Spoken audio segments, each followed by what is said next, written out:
There is nothing wrong with your internet. Do not attempt to adjust your settings. We are controlling the podcast.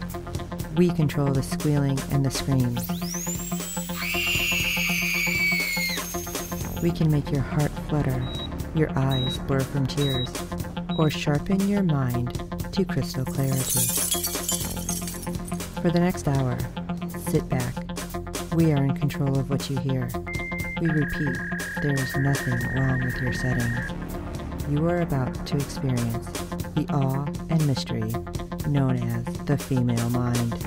You are now entering the fangirl zone.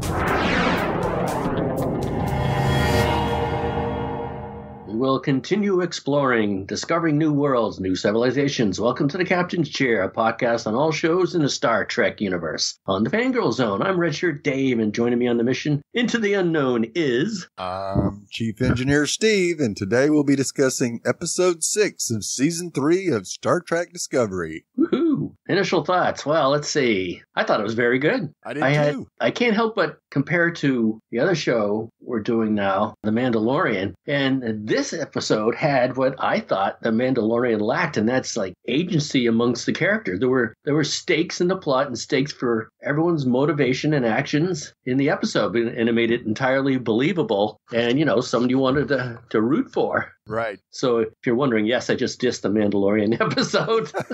I'm sure everyone loved it pieces. Right. But yeah, this was an excellent episode. I was totally into it because it was great storytelling. Yeah, I agree. I enjoyed it thoroughly. And of course, we got some things that we weren't really expecting and some things that we did expect. And yeah, I'm interested to see where Burnham's story is going to go to next. Yeah, me too. Definitely had two of the closest people to her have trust issues with her. Right. And especially with the next episode, you'd think that Burnham is going to be there.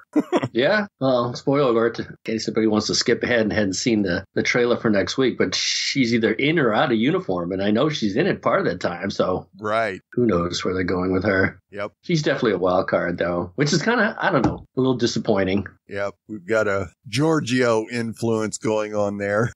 I guess. That's one of the people that doesn't trust her, though. Right. I thought that was a little unnecessary. We'll get to that, but she's talking about someone in the Terran universe. Right. Well, let's get into Episode 6, Scavengers. After receiving a message from Book, Burnham and Giorgio embark on a rogue mission to find him, leaving Saru to pick up the pieces with Admiral Vance. Meanwhile, Stamets forms an unexpected bond with Adira. I wouldn't call it that unexpected. Yeah, but that was created. I think they did a good job with that too. It just didn't appear out of nowhere and we expect them to be friends or connect. They connect, and the stakes worked in that one too. Yes, absolutely, it did. Yeah. So let's start out with a new discovery. 3 weeks after the previous episode, Saru introduces us to the 32nd Century Starfleet's newest vessel, the USS Discovery A. A is an action, baby. The refit from the NCC 1031A comes equipped with the updated internal system programmable matter and detached nacelles to improve maneuverability and performance. I thought to myself, how do you improve maneuverability when you have a spore drive? You can skip from one part of the galaxy to the next. Yeah. Maybe it'll be just if they happen to get into a dogfight that... Yeah, I'm sure that's it too. Better maneuverability. Yeah. I would like them to explain how that improves. Yes. Maneuverability.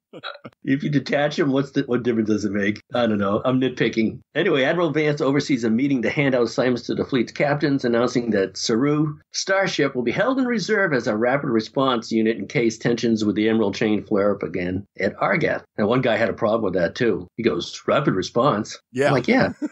Got a problem with that, dude?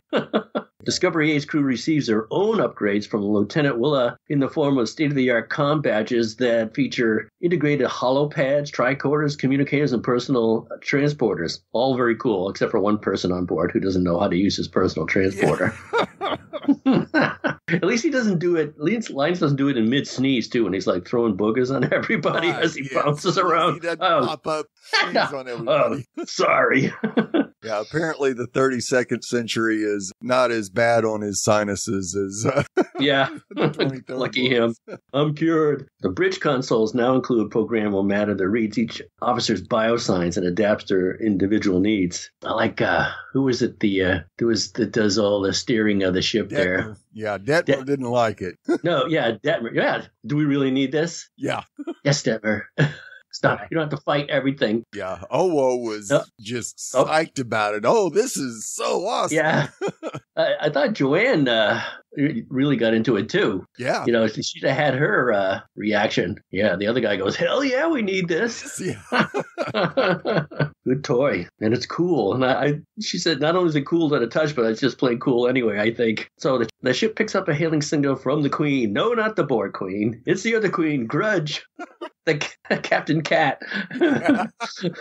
Book's Nautilus arrives on autopilot to deliver a hull recording of Book, who never returned to his vessel after going to the Hanu in search of a black box that might prove a clue to the cause of the burn. Now, that's what I call a boyfriend. Oh, yeah. Yeah, I'm in the new quadrant. I think I'm going to go out and do your stuff for you. Yep. Nice. Yeah. And it was awesome that he was able to, set up the programming to have his ship find Discovery. Yeah, with a cat in charge. Yes. It was so great when I know. They answered the hail and there's Grudge going, what is that? They managed to out-cute the Mandalorian on that one. Not easy. So we're talking about the burn, a cataclysmic event that occurred simultaneously throughout the galaxy, every starship's black box should have terminated at the same instant. Aha! However, 2 black boxes that Burnham had found during her year-long alone did not sync up, and a third device would indicate a potential point of origin for the burn and allow the crew to triangulate the coordinates. I was watching that and I said, you want to find a point of origin? Just look in the mirror. Yeah. Lady, it's all your fault.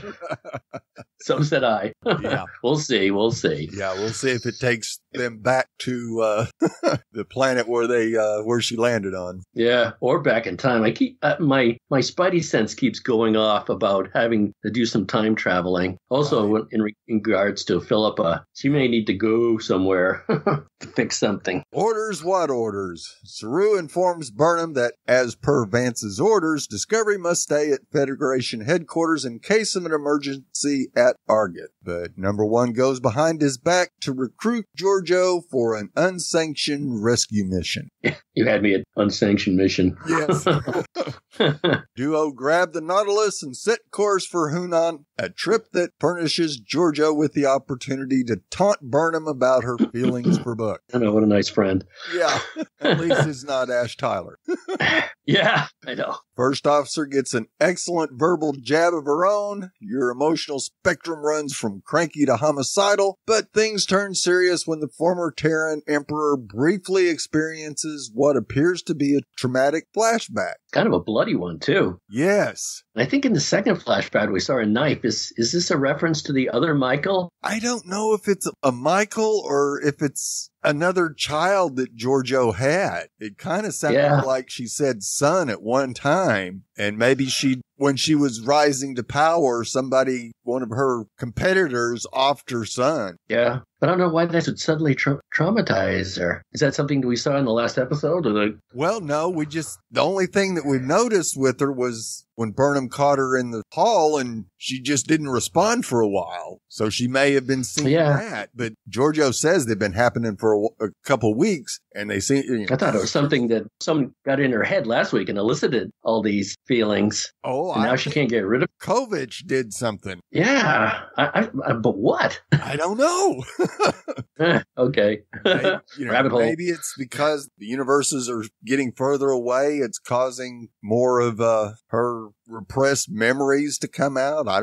It's curious as hell, that's for sure. Yeah, I suspect Kovich too. He must have done something to her. Yes. We'll see. Yep. Now, Burnham and Giorgio arrive at Hunhan as a planet controlled by the Orion Andorian Syndicate Emerald Chain that salvages old starship wrecks for scrap. Giorgio poses as a buyer to Tolar, an Orion official who happens to be Osiris's nephew. How convenient. man. I was just going to say, Giorgio was ripping off the one-liners in this one. Oh, yeah. When she first saw him as a hologram message, and then in person. Wow. Yeah, it never stopped. And thank God she was with Burnham, because there's no way they'd have pulled this off without her. The Terran easily outwits the Overseer, much as she did with Zareth back in Far From Home. Tolar shows the two undercover officers about the facility, but the only thing Giorgio intends on buying is time for Michael to locate Book. Burnham finds her friend among the Syndicate slave laborers, where Tolar ruthlessly executes one of Book's compatriots for stealing a water ration. God, that was grisly. Yes. That was grisly. Make him run while shooting at him, and as soon as he gets to the fence, off with his head. Oh, God. And of course, Philippa goes, yeah, I want one of those. Yeah, of course she does. Where can I buy that?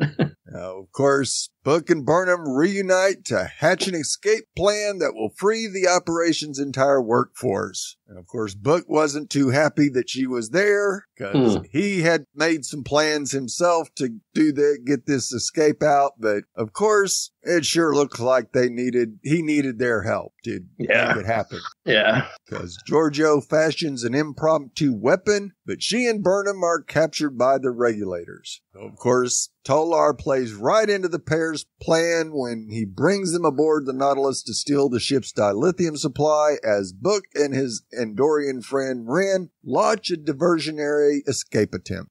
Not too bright, Tolar. The Terran is momentarily incapacitated by another flashback, but she recovers just in time to help Burnham retrieve Tolar's control device and deactivate the facility's deadly perimeter shield. Yeah, bad time to have a breakdown.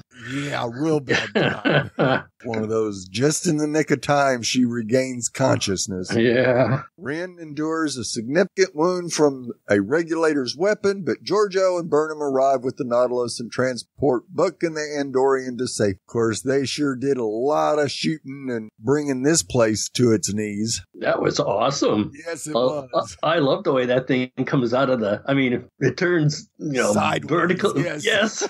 It comes out of the mist and starts blasting those energy bolts, and then it turns around, reforms, and starts blasting them back. That was totally kick-ass. Yes, it was. Having successfully obtained the black box, Michael confronts Giorgio and discovers that the disposed Emperor is not sure what is causing her debilitating episode. Kovich.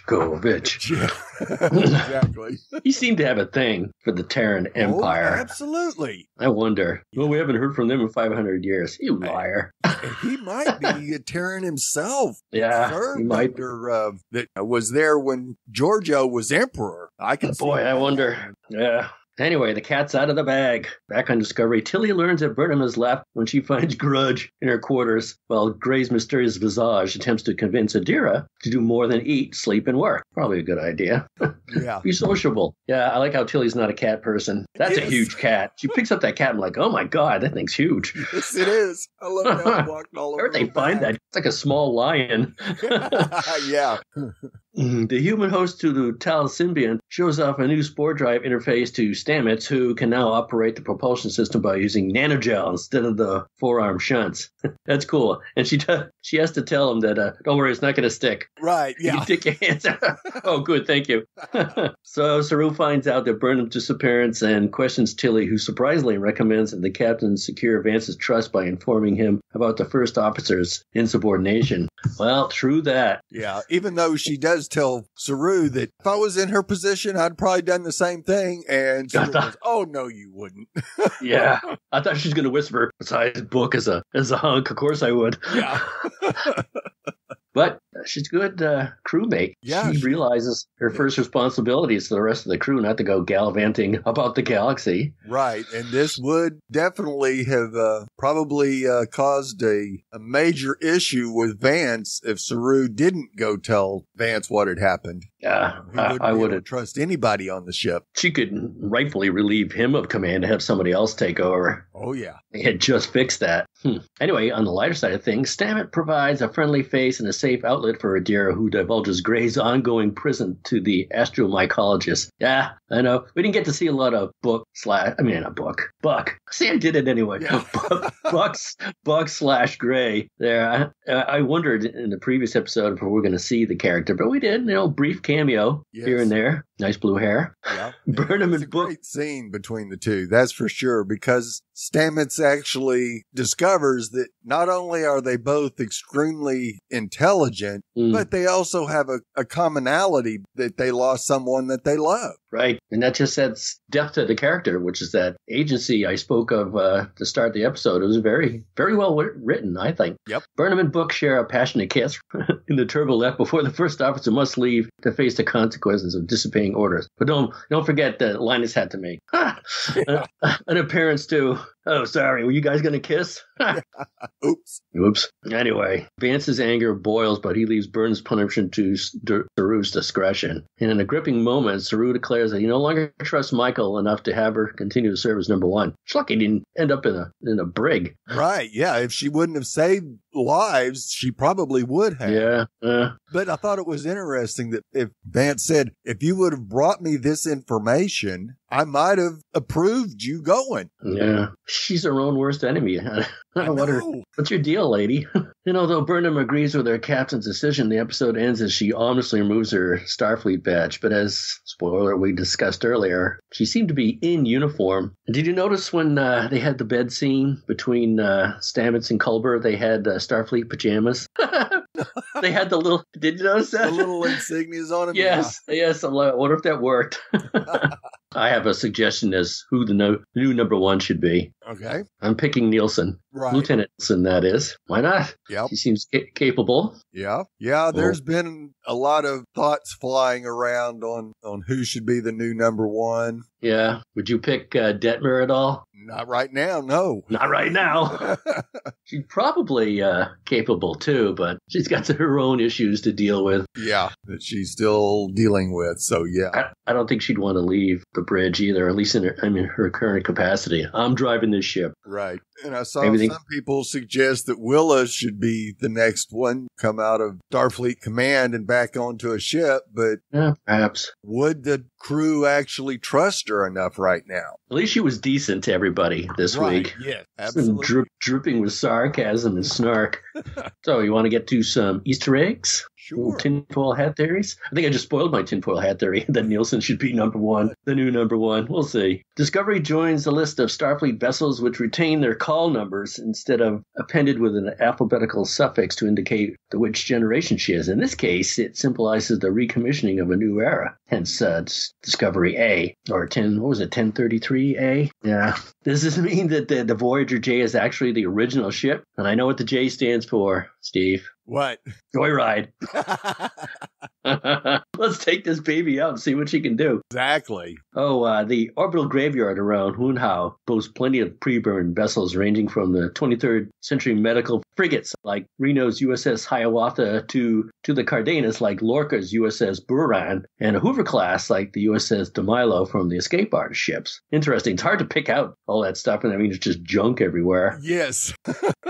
Was it? I saw some ships, they're holding them in like some type of stasis above the Scavenge center. Yep. They sent that one crashing into the Scavenge center. But that didn't seem to be a Starfleet ship, though. Did it seem that way to you? I kind of thought it might have been. Yeah. It might have been that the Hiawatha. Oh, okay. Frigate. Yeah. Okay. Yeah. They all kind of look like the Mandalorian ship.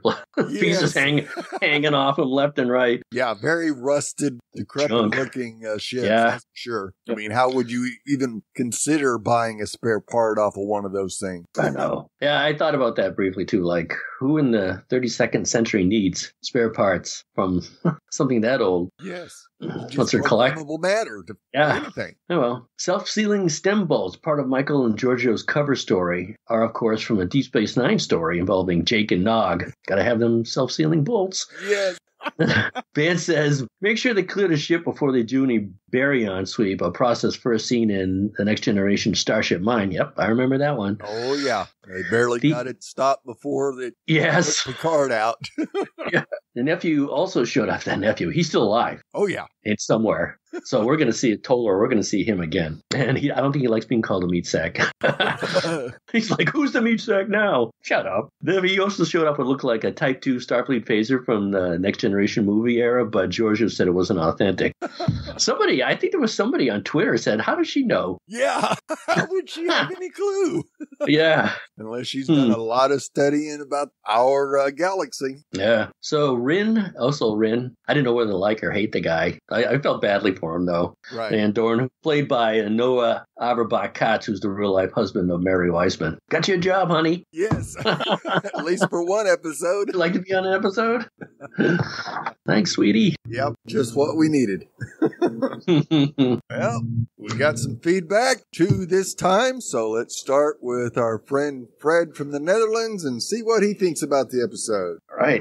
Hello, Steve and Dave. This is Fred from the Netherlands with some feedback for Star Trek Discovery Season 3, Episode 6. Very nice episode. I really liked that Book is back. I wonder how long he will stay around. I think he will pop up now and then, just not every episode. I don't know if I like it that he is back too much, in the sense of being romantically involved with Burnham. When Linus popped up in that elevator, I thought, okay, now it's over. And I really wondered actually if this was the very first time they kissed, or that in that 1 year they spent together, they already had something going on. On the other hand, if it has to happen, then it is perhaps better like this. When the interruption of Linus would have led to not going on with the possible kiss, it could have been stretched out for more than a few episodes, and I think then it's better like this. So I'm happy they did go on, and they didn't stretch it. I liked the episode actually quite a lot, but what I thought was quite misplaced was the scene with Tilly and Grudge. Georgiou and Michael are traveling towards this planet where Book is, and suddenly we get a cat scene in between, which says nothing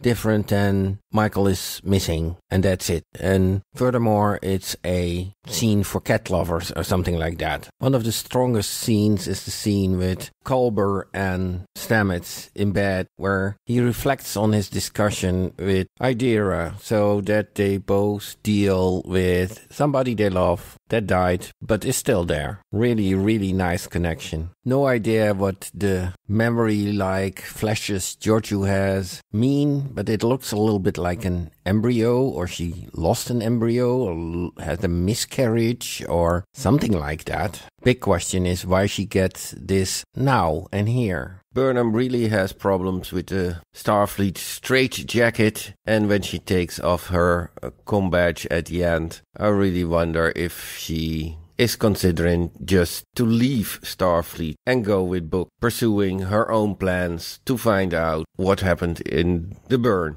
That's all for now. Greetings, all the best, Fred from the Netherlands. Well, thank you very much, Fred, as always, for such wonderful feedback. He pretty much anticipated everything we said. Yeah, he really did. It's like, has Fred been time traveling? He brought up all the points we just covered. Yeah, with the thought of Burnham leaving Starfleet, I don't really think so. I'm kind of conflicted because on one hand, yeah, I could see her taking off with Book. Yeah, I think they did have a relationship in that year. That wasn't I think so too. Yeah, I don't think that was the first kiss. But I can't see Book staying on Discovery for Burnham. Right. So it's definitely going to be a conflict that Burnham's really going to have to think long and hard on. And by the time she comes to a decision, it's very possible that Vance will have already gone through the black box that she recovered and have the triangulation they need to find the origin of the burn. Yeah. And then there's no reason for her to leave because they can just zip right out there and try to figure it out. So who knows? Well, last week we started talking about, and here's another spoiler alert for next week's episode. We were talking about, well, I brought up like she's kind of betrayed her Vulcan heritage. What happened to the rational side? And I think she's going to get in contact with that next episode. It's very possible. Yeah, and the Grudge scene with Tilly probably was a little misplaced, but it was still awesome to see. Yeah. Not a cat person. Yeah. Don't go under my bed. Yeah. And yeah, we definitely agreed that the Stamets and Culber scenes were really good. And the Stamets and Adira scenes were really good. Yeah, I like the faces he makes anyway. Yes. Stamets, that is. He always narrows his eye like, what? Well, as always, Fred, we appreciate your feedback and looking forward to hearing from you again. Yeah, thanks for spying on us, too. Yes. Telepathically somehow.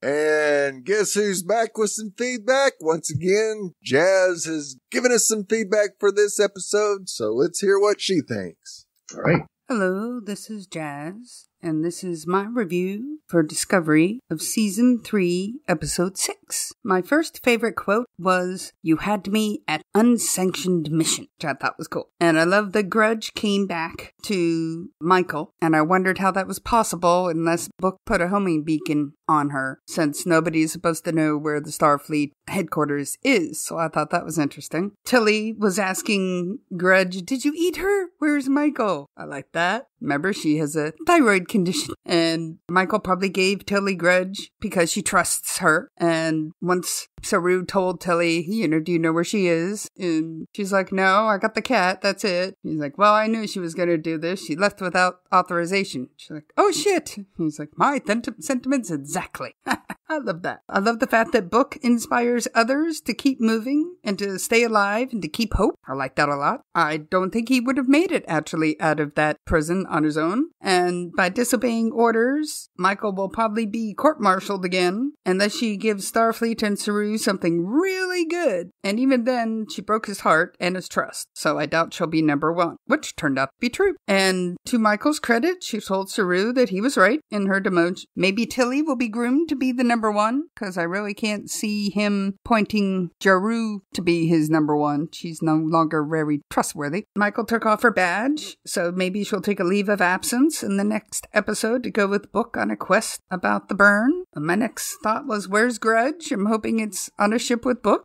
Tilly was probably like, "Here's your cat back." And I love how Adira found a friend in Stamets, and he was nice and funny and less of a jerk, so that was all very cool. I enjoyed the excitement of this episode. They did well with their special effects. I was very impressed with everything. I like the upgrades that Discovery got, and now they can play around with the detachable whatever cells that are on the side of the ship. So I think they're all very awesome. And it was neat that Stamets doesn't have to have those prickly things in his wrist anymore because Adira was able to get them out. Evidently he didn't like those. And now he has a GUI interface, literally, with the Spore Drive. That's tech humor for you. And enjoyed it very much. So this is Jazz signing off. Thanks. Well, thank you, Jazz, for your lovely feedback. And she touched on a couple things that we did in the episode, that's for sure. How is it all our feedback people are mind readers? How is that? They just know us too well, I guess. I guess. True fans. Yeah, the question about Burnham taking an LOA is definitely one that has us a little concerned if she might go that way. Yeah, just can't have you can't have anyone on the crew, let alone your first officer, going off on their own anytime she feels like it. Right. And having Burnham separated from the Discovery really worked in the first two episodes, having them separated. Well, I don't think that if Burnham leaves, that they'll start this back and forth every other episode. Burnham episode, a Discovery episode, a Burnham episode, a Discovery episode. I don't think I see that happening, but I guess it's possible. It's possible. I don't think I'd prefer that. No, I don't think so either. Yeah, hopefully this next episode will bring Burnham around. And if, like I said, the black box does give them exactly what they needed to find out that there was actually a point of origin on the burn, that might be all that Burnham needs to stick around is, okay, we know we can start investigating now. Yeah. Now, One of the Discovery that has to do it, that's for sure. Yeah. I wonder if they're going to tease that. Find out what's on there, but no, they don't tell the viewing audience. Right, yeah. Oh, we have to look a little more. Oh, we have to send this ship here. Oh, I didn't quite get all the information we wanted. He can't have all the answers at once. No, you can't. And we're just now almost halfway through the season. So I would be very surprised if we solve the burn question this early. Yeah, I would save it for the last one, actually. Yes, absolutely. That'll raise the stakes. Yep. And all the new... Did you see... Go ahead. Yeah, go. I would say, did you see the listing for an episode in January of next year? No, I haven't. Is there? Yeah, it was on... I saw it on IMDb, unless IMDb TV got it wrong. Well, let's see. We still got 7 episodes left. So, yeah, I guess that would run into January because we're almost to December. So, yeah, that makes sense. Yeah, I see an episode on the 31st and then another episode on January 7th called Outside. Huh. Yeah. Alrighty. Yeah, and Jazz, I do think the upgrades are going to be a whole lot of fun to see the crew get used to, especially Linus and his personal transporter. Hopefully he'll get that under control pretty quickly because I don't think that joke could. I know. Unless he ends up in Willa's chambers accidentally. Yeah. Oh, hi. Sorry. I didn't know I didn't mean to be here. You can put that back on. Uh-oh. Right. Yeah, unless he's secretly seeing Giorgio. Oh, boy. Yeah. Yeah, sure. If he does it for the 12th time, like, come on, man. Yeah. It's not an accident anymore. Right, yeah. He gets all sexified to pop into her quarters and pops into Saru's quarters or something. Yeah, I know. Oh, man. That would be awesome. That would creep me out.